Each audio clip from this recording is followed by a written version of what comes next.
Hello and welcome once again to the channel, my dear students. Here we are going to start our sixth chapter, that is chapter of history, chapter number 2, from trade to territory. So far we have completed 5 chapters. You must be knowing the fashion we are going through. First we had completed history chapter number 1. Then we went through geography, first chapter of geography, that is geography chapter number 11. Then we jumped into civics section, that was civics chapter number 20. Then we came back by taking chapter number 21 of civics again in the section of geography, that is chapter number 12. And right now on the sixth chapter, that is history chapter number 2. So after this we'll take the history chapter number 3, then geo 13, and then civics 22. This way we'll finish our unit 1 syllabus, that is of 9 chapters. By the time you are going to understand the chapter, you must have got the document related to unit 1 test, right? So before starting the chapter, one important matter I have to discuss with you. Students, generally by phone calls, we teachers are taking feedbacks from you regarding what you have completed, what is your status regarding what the study we have delivered, and what you have gone through, right? Except some new students, all of you are with us going parallelly, and that is very good for not only you but for us also, because it is your cooperation. Because of that, this study section is going very smooth and very successfully, right? So thank you very much for that. But one important matter we have observed is that the workbook, right? While calling, we teachers are calling you, and when teachers are asking you that workbook you have completed, so all the students except 1-2, all the students are telling that the answer workbook is completed, sir or ma'am, workbook is completed. But it has been observed that out of 125 students of all the 4 sections of 8 standards, 103 workbook have been obtained. So unfortunately 22 students are there who have not even bought workbook, and on the phone calls they are telling that we have bought the workbook and we have even written the workbook. So parents के लिए भी message है कि please बच्चे जो बोल रहे हैं कि वर्कबुक ले ली है और फिलअप भी कर दी है, तो प्लीज़ ध्यान रखिए, वर्कबुक नहीं ली है तो 5 चैप्टर चले गए हैं और बच्चे फ़ोन पे क्यों झूठ बोल रहे हैं, तो please get the reason. It is my humble request, right? So students, without wasting time, we just come on the chapter number 2 of history, that is from trade to territory. In this chapter we'll see that how and when Britishers came to India, and along with that before that also some Dutch and French, Portugal were also there in India, and all those were in India for the trade purpose, right? So we'll see that कि कैसे trade start किया Britishers ने, और trade करते करते कैसे उन लोगों ने टेरिटरी जीतना स्टार्ट कर दिया, right? So in this chapter will come to know regarding कैसे ब्रिटिशर्स आए इंडिया में और उन्होंने कब ट्रेड स्टार्ट किया, कैसे ट्रेड स्टार्ट किया, और ट्रेड करते करते कैसे उन्होंने पूरा इंडिया जीतना स्टार्ट कर दिया, right. So as usual before starting the chapter we'll first learn glossary, right?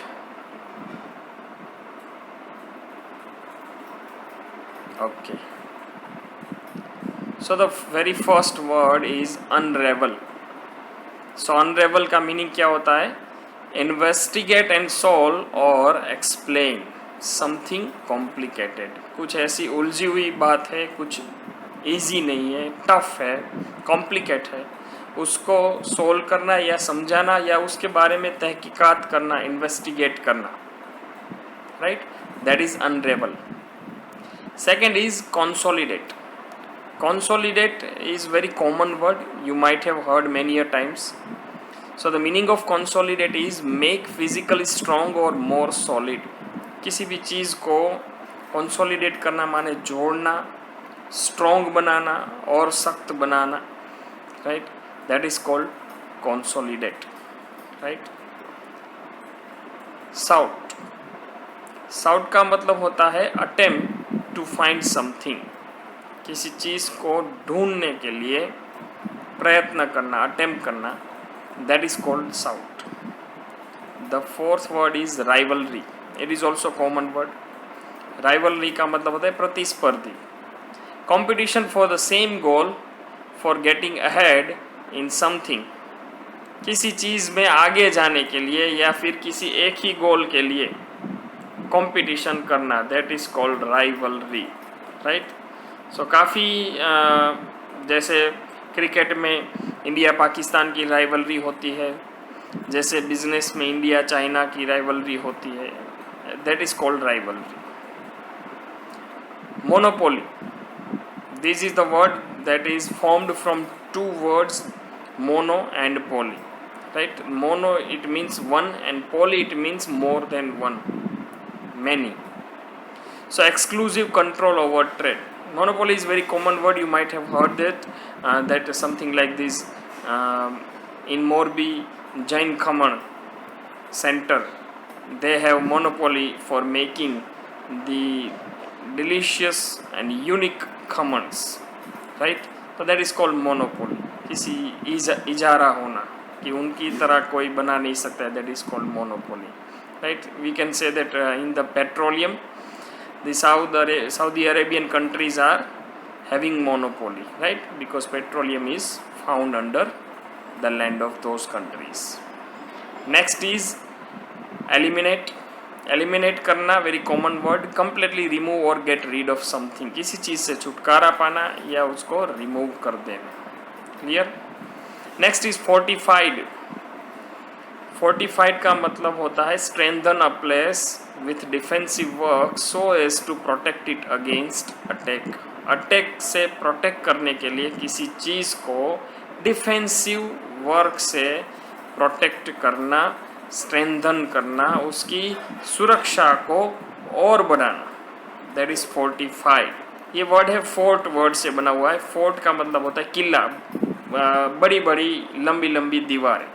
तो फोर्टिफाइड करना, किसी चीज़ को, किसी प्लेस को फोर्टिफाइड करना माने किलों से उसको भर देना, right.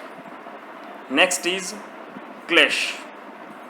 Clash it means violent conflict, आमना सामना होना, that is violent conflict. Violent मतलब हिंसक, right.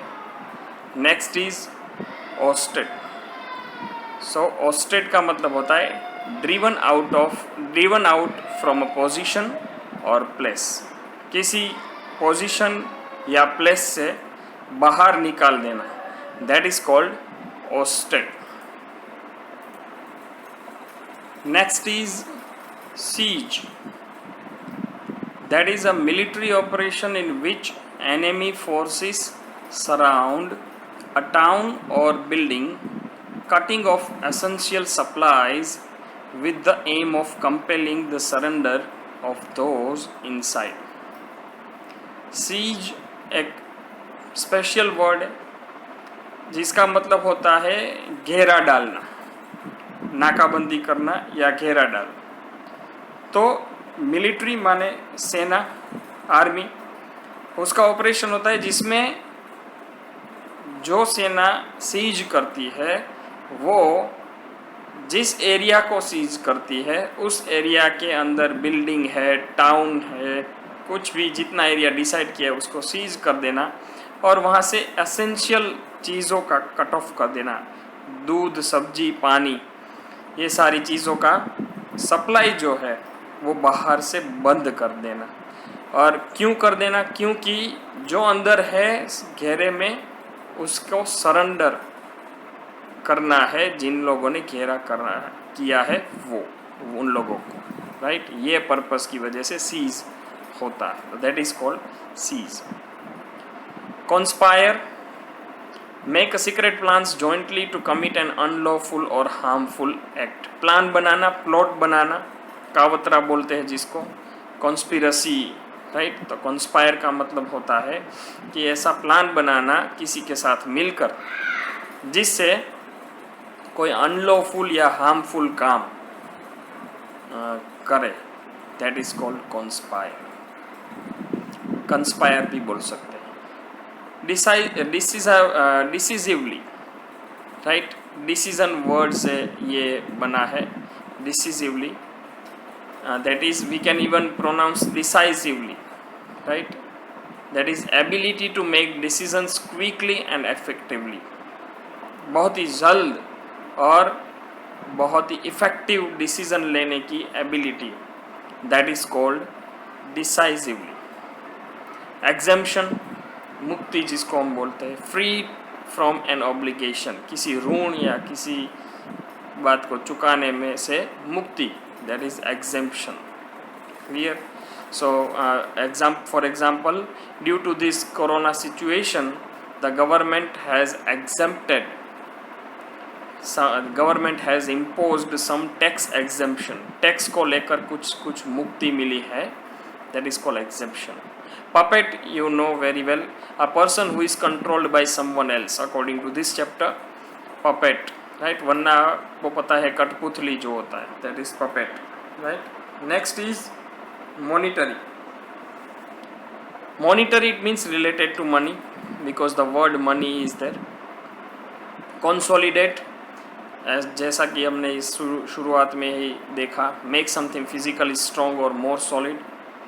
Mercenaries, the very special word related to army. Professional soldier hire to serve in a foreign army. Foreign army में professional soldier को hire करना, that is called, वो है mercenary. Mercenary का मतलब होता है ऐसे प्रोफेशनल सोल्जर जिसको किसी और देश के लिए लड़ने जाना है, बदले में उसको पैसे मिलेंगे, दैट इज मर्सिनरी। एक्सपेल, निकाल देना। deprive of membership or involvement in organization or country or anything, expel कर देना, right। ex का मतलब होता है बाहर, expel कर देना मतलब निकाल देना। next is tribute, वैसे तो श्रद्धांजलि भी कहा जाता है, we just pay the tribute। payment made periodically, और यहाँ पे ये इस चैप्टर की बात हो रही है, payment made periodically or ruler to another specially as a sign of dependence। Tribute का मतलब होता है कि रूलर या किसी और को पीरियोडिकली पेमेंट करना, किसी चीज़ का पेमेंट करना, राइट, पैसे का या फिर चीज़ें देना as a payment, right. Especially dependence, as a sign of dependence, कि उसके बदले में आज़ादी मिले, that is called tributes, right। many Indian princely states had to pay tributes to British company or British government in order to get the dependence, right, independence। indemnity, that is compensation, right। compensation का मतलब क्या है? मुआवजा, वर्तर जिसको बोलते हैं, पैसा। Protectorate, protectorate क्या है? A state controlled and protected by other. जो स्टेट है वो किसी और से चल रहा है और प्रोटेक्ट भी हो रहा है, दैट इज कॉल्ड प्रोटेक्टरेट। ये वर्ड है प्रोटेक्ट और स्टेट से बना word protectorate. Next is jurisdiction. इसका मतलब होता है the official power to make legal decisions and judgement, right. बाकायदा निर्णय लेने का, जजमेंट लेने का power, that is called jurisdiction. Next is embark. Embark का मतलब होता है शुरू करना, टू इनिशिएट और टू स्टार्ट।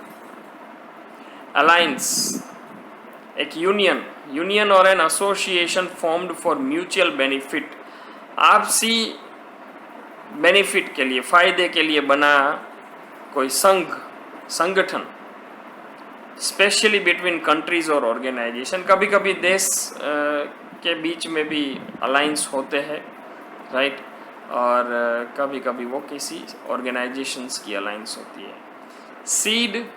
सीड का मतलब होता है एक्वायर, राइट, एक्वायर करना। प्रीटेक्स्ट का मतलब होता है a reason given in justification of course of action that is not the real reason. Pretext ऐसी चीज़ है, एक कारण है, एक प्री स्टेटमेंट है, that is given in justification of course of action. कोई चीज़ हो गई हमसे या कोई चीज़ की है, उस चीज़ के जस्टिफिकेशन में दिया गया रीज़न, राइट, वो रीज़न सही नहीं है, वैसा reason, that is called pretext. Next is confrontation. Confrontation का मतलब है a situation between opposing party. Confront, आमने सामने आ जाना, तो ऑपोजिंग पार्टीज के बीच में जो सिचुएशन होती है, that is confrontation. Lucrative means attractive या फिर producing a great deal of profit, right. Lucrative ना मतलब होता है कि लालच हो, ऐसी कोई स्कीम, ऐसा कोई डील। रिजोर्ट का मतलब होता है रिजोल्व अ डिफिकल्ट सिचुएशन, किसी ऐसी सिचुएशन को रिजोल्व करना, that is called resort. Paper, वो आप सबको पता है, मरी हम बोलते हैं, a hot tasting powder prepared from dried and ground paper corns, मरी जिसको बोलते हैं। कार्डमम, वो भी पता है, इलायची। The aromatic seeds of a plant of the ginger family, इलायची comes from the ginger family. Hostage, a person seized और held as security for the fulfilment of a condition, किसी को बंदी बना दिया जाना कोई कंडीशन फुलफिल करने के लिए या फिर सिक्योरिटी के लिए, राइट। इस चैप्टर में हम देखेंगे टीपू सुल्तान को हराने के बाद एज ए सिक्योरिटी या फिर fulfilment of the condition, Britishers ने टीपू सुल्तान के 2 बेटों को होस्टेज किया था, right. To curb, it means to control, curb का मतलब कंट्रोल। रेस्टिट्यूट का मतलब होता है रिगेन करना, फिर से